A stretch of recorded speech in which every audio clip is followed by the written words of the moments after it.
All right, to quote another rapper, Busta Rhymes, what dedilio, has Trump been impeached or not?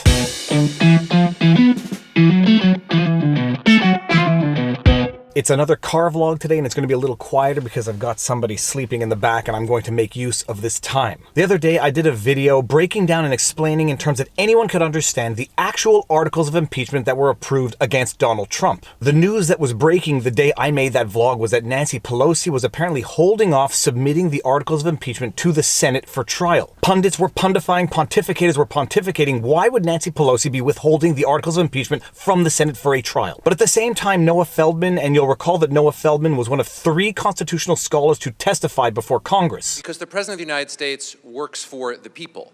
And so if he seeks personal gain, he's not serving the interests of the people. He's rather serving the interests that are specific to him. And that means he's abusing the office and he's doing things that he can only get away with because he's the president. And that is necessarily subject to impeachment.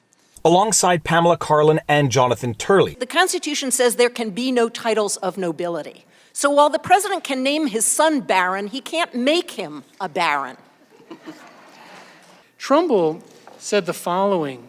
He said, once this set the example of impeaching a president for what, when the excitement of the hour shall have subsided, will be regarded as insufficient causes, no future president will be safe who happens to differ from the majority of the House and 2/3 of the Senate. Now, Karlan and Feldman were the constitutional experts testifying for the Democrats as to why impeachment was proper. Jonathan Turley, who is by no means a Trump supporter and from my understanding has actually never voted for Trump and actually opposes Trump, made the argument that impeachment was at the very least premature, if not totally improper at this stage, given the state of the file. So while the news is breaking that Nancy Pelosi is withholding the actual articles of impeachment from the Senate for trial, Noah Feldman comes out with an op-ed to the effect that Donald Trump has in fact not been impeached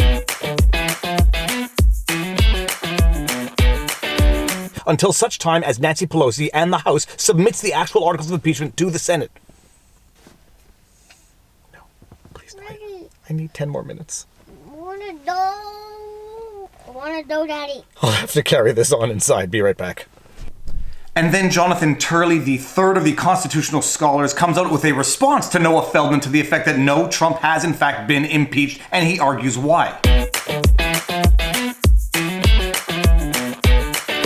But before we get into these constitutional arguments, let's just break down for 1 second why exactly Nancy Pelosi is withholding the articles of impeachment from the Senate. My understanding is that the official explanation as put forward by the mainstream media is that Nancy Pelosi wants to ensure a fair trial before the Senate, and they also want to ensure that certain witnesses testify before the Senate in the trial on the impeachment. Apparently some of the headlines or talking points are to the effect that Mitch McConnell has confirmed that he doesn't want a fair trial, in that he doesn't want to have any more witnesses testifying at the Senate that did not already testify in the impeachment inquiry itself. And so the argument goes that Nancy Pelosi is not submitting the articles of impeachment to the Senate until such time that she gets a guarantee from the Senate that there will be a fair trial for whatever that means. Now, the obvious counterpoint to this point is that the House has no say in the procedure adopted by the Senate, and it is an unfair interference by the House into the Senate to try and dictate what the rules of the impeachment trial are going to be. Some pundits are pundifying to the effect that now the House realizes how weak the evidence is, and they are trying to find more incriminating evidence before submitting the articles of impeachment to the Senate for trial. Other pundits are hypothesizing that Nancy Pelosi is now realizing how bad the timing would be for a trial on the impeachment. Certain senators who are running in the primaries to become the Democratic presidential nominee, instead of campaigning, would now have to sit trial on the impeachment. Certain scholars, including Noah Feldman himself, incidentally, are suggesting that this is sort of an improper negotiation tactic by Nancy Pelosi, in that she's effectively saying, look, we have approved the articles of impeachment, but let me dangle them over your head like the sword of Damocles while we negotiate further. Some are even suggesting that the impeachment was never serious in and of itself, but rather just intended to be bad press for the president, so that the Democratic candidates have this bad piece of news to run with during the election season. If I've missed any of the possibilities, please drop them in the comment section below and let me know your thoughts. So that is that for Nancy Pelosi refusing to submit the articles of impeachment to the Senate. Now we get to the question as to whether or not Trump has, in fact and in law, been impeached. Noah Feldman's op-ed is to the effect that impeachment is a process and not a vote. Process, not a vote. And that until such time as the House actually transmits the articles of impeachment to the Senate, the president has not been impeached. And as part of his reasoning, he refers back to the Nixon scandal, which is a great time for me to open this parenthesis. I noticed a lot of comments in the comment section regarding the 3 presidents in American history that have been impeached, saying, whoa, Viva Frei, you forgot Richard Nixon. Fun fact that I actually posted in the community tab, Richard Nixon was never actually impeached. The articles of impeachment against Richard Nixon had in fact been approved and received bipartisan support, but they never held a vote in the House on them. Richard Nixon resigned before the House could hold the vote on the articles of impeachment that had been approved, informally receiving bipartisan support, but there was never actually a vote in the House on those articles of impeachment to approve them. Hence, he was never actually impeached, which is why he's not one of the 3 American presidents to have been impeached. Noah Feldman proposes, however, that had the House actually voted on and approved the articles of impeachment, had Richard Nixon resigned before the House transmitted the articles of impeachment to the Senate, he would not have been impeached.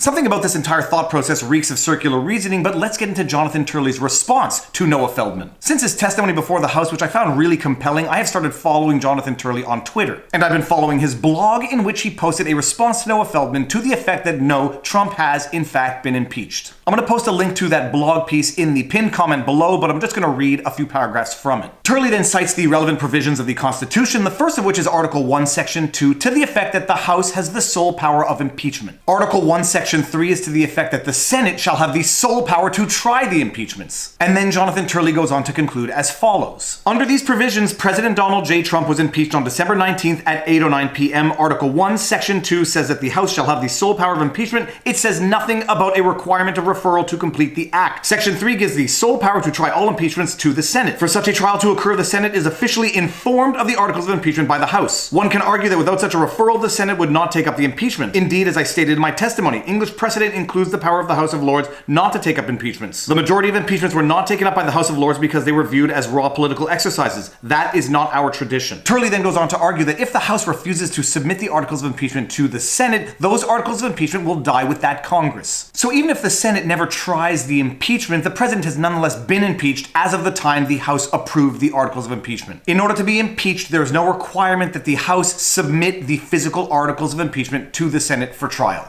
All right, and an analogy that is frequently used, but Turley warns against overusing it, is that between the impeachment and an indictment in criminal law. An indictment in criminal law does not mean that you've been convicted, it just means that there's enough evidence to move forward. Someone so indicted may never be convicted, they in fact may never be prosecuted, but they have still nonetheless been indicted. And in furtherance of that analogy, to help everyone understand this impeachment process, someone can be indicted, but there can be something later on called a nolle prosequi,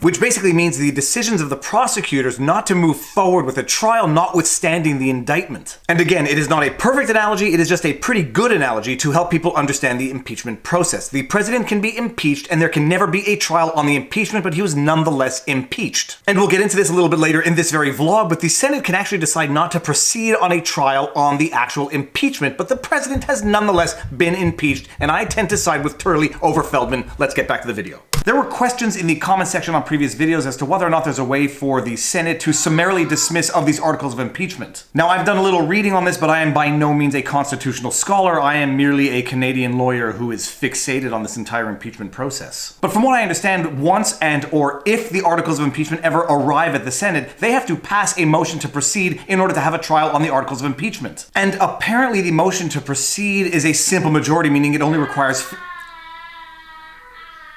Dude, could you be quiet? I'm trying to finish my vlog here.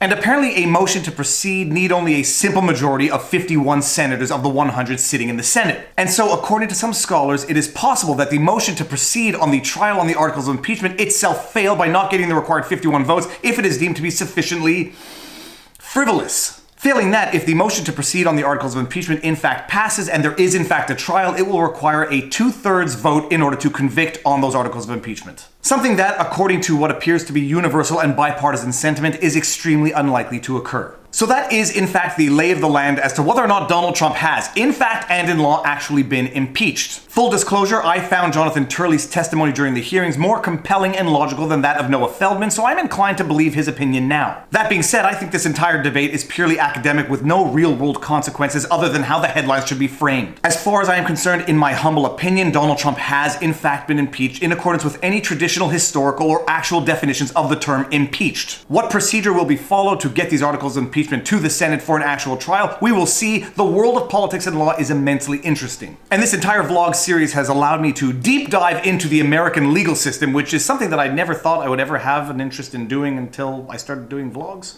But stay tuned because I will be getting back to Canadian politics. There was a conviction in the SNC-Lavalin scandal, which is going to prove to be a problem for the Trudeau administration. If you haven't seen that video breaking down the scandal and going through the Ethics Commissioner's report, I will link that video right here. And I'll say it now as I will say it again in that video. If either of these two videos get 1 million likes, I think I may have to run for Prime Minister of Canada. Yeah. Okay, I better get back to the kid. If you like my videos and content, blah, blah, blah, you all know what to do. Share, like, subscribe, hit the notification bell, drop a comment in the comment section below. If you want to support my channel because a family cannot live on views alone, all of these support links are in the pinned comment below. PayPal, merch links, anything is appreciated, and now you know your vlog. Peace out. Booyah.